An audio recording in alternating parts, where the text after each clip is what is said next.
প্রাচীন প্রস্তর যুগ বা প্রাক হরপ্পা থেকে আমরা বেস্ট ২০টি প্রশ্ন আলোচনা করব। কোন সময়কে নতুন প্রস্তর যুগ বলা হয়? নিওলিথিক যুগ।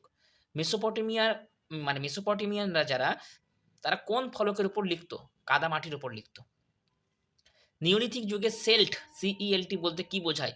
অস্ত্র বোঝায়। মধ্যপ্রস্তর যুগের সবচেয়ে বড় কেন্দ্র কোনটা? রাজস্থানের বাগোর। ভারতীয় উপমহাদেশের চাষবাসের প্রাচীনতম নিদর্শন কোনটি? মেহেরগড়। পৃথিবীর প্রাচীনতম রাজধানী শহর কোনটা? দামাস্কাস। অতরেঞ্জি খেরা নামক প্রত্নতাত্ত্বিক শহরটি অবস্থিত উত্তরপ্রদেশে। দাইমাবাদ অবস্থিত মহারাষ্ট্রে।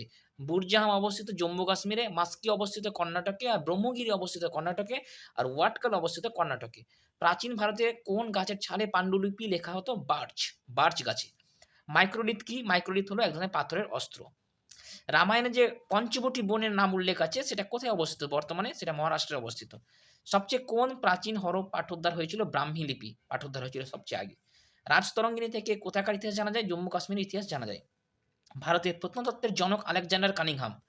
হিন্দুস্তান শব্দটি প্রথম সাসানিদ বংশের শাসক প্রথম শাহাদুর নকশ-ই-রুস্তম লিপিতে খোদাই করে রাখেন।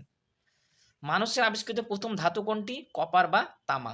ভারতবর্ষ হলো হিমালয়ের দান, কি বলেছেন? কে.এম. পানিক্কর। খরষ্ঠী লিপি হতে উদ্ভূত কি? অ্যারামিক লিপি।